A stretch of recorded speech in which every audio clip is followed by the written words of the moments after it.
És akkor elsőre mindenki arra gondol, hogy kicsit össze-visszaállnak a fogaink, elmegyünk a doktorbácsihoz, ott pedig szépen megkapjuk azt a nagy és csúnya ezüst valamit, ami rendbe hozza a fogainkat hosszú-hosszú idő alatt és sok-sok szenvedés árán. Dr. Hermann Gábor viszont kifejlesztett valami új módszert ezzel kapcsolatosan, már is mutatjuk, hogy mit.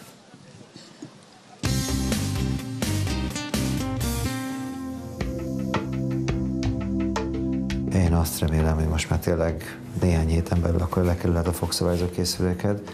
Nagyon szépen köszönöm az együttműködést. Nagyon sokan mondták, hogy ez mennyire gáz dolog, hogy fogszabályzó. Az egész kamaszkoromat fogszabályzóval töltöttem.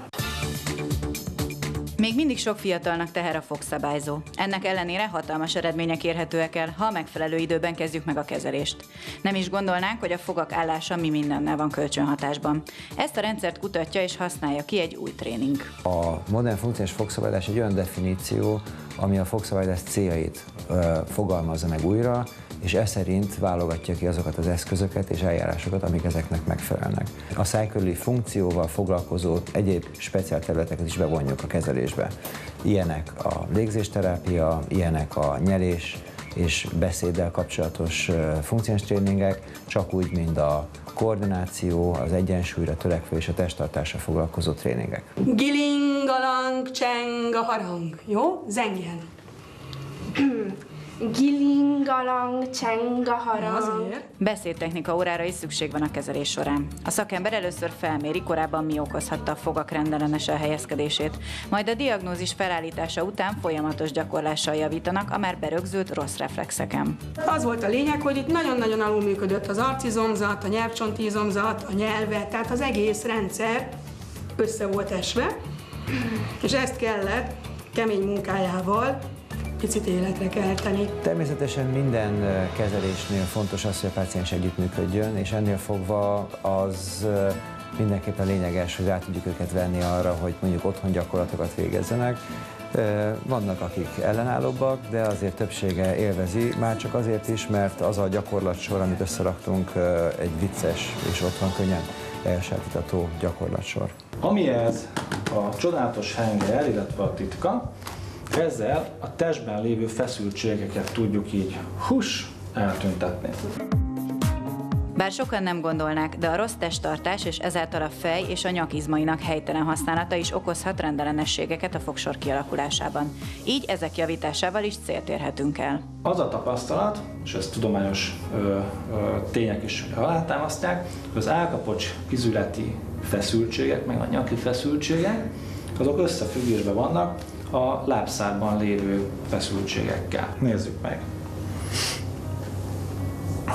Azt a 700-et. Érzel most valamilyen húzódást, ahol az előbb? Most nem nagyon. Szuper!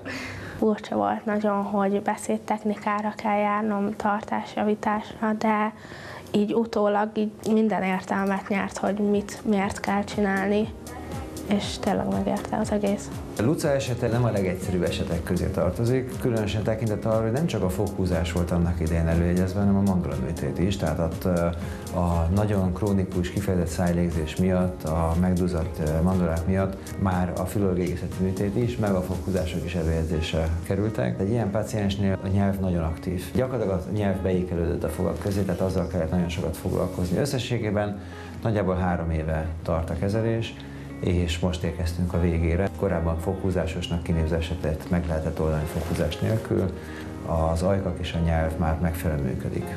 Nagyon borzasztó volt vele szembesülni, hogy milyen volt a fogsorom 3 éve, de ugyanakkor meg boldogsággal is tölt el, hogy tudom, hogy most meg már teljesen más, és most már szép fogsorom van.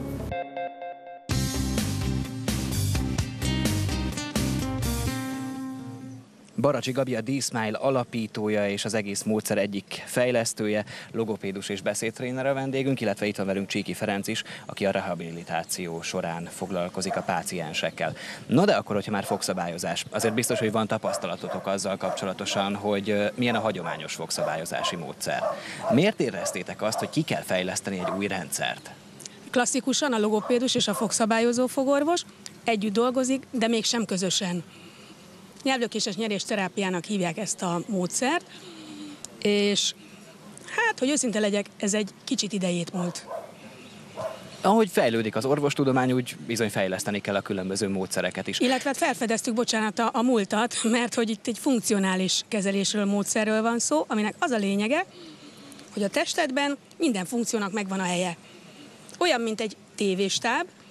Gondolj bele, hogyha az operatőr vezetné a műsort, a rendező világosítana.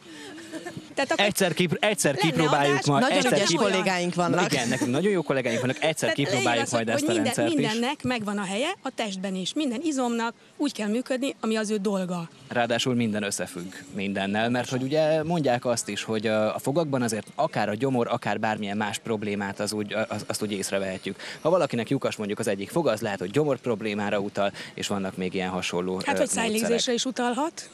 Ez mi pontosan? Szájlégzésre. Az micsoda a szájlégzés? Ez. Tehát amit mondjuk én futás után szoktam csinálni, az akkor tulajdonképpen szájlégzés. Hát igen, csak van, akinek alaphangon ilyen a légzése.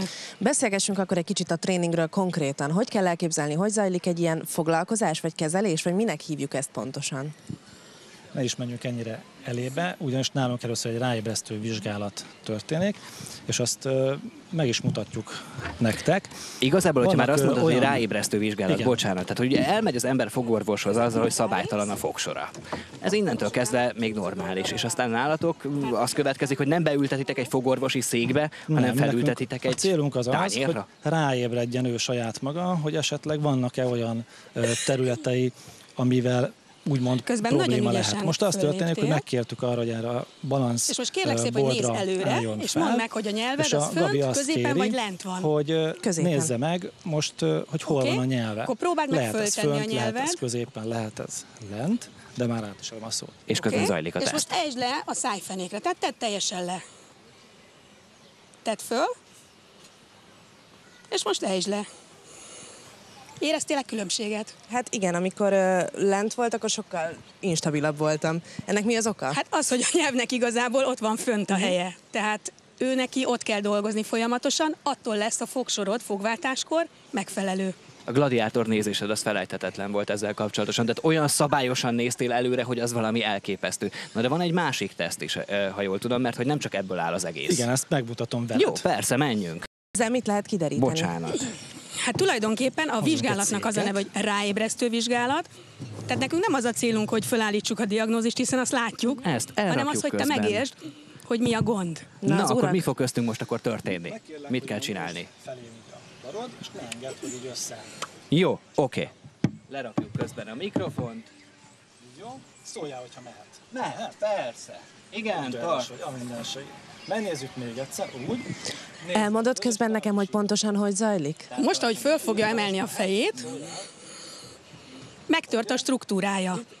És ez mit jelent? Mit figyeltek ilyenkor? Hát ő észreveszi, hogy amikor előre nézett, és megfelelő volt a fej pozíciója, akkor meg tudta tartani.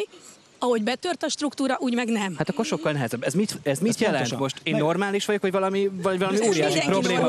Vagy valami óriási baj van velem? Mit csinálnátok most velem, miután ezeket a teszteket meg Itt mindenki normális, itt működési elvekről van szó. Tehát itt azt kell megérteni, hogy a tested az egy egész rendszer.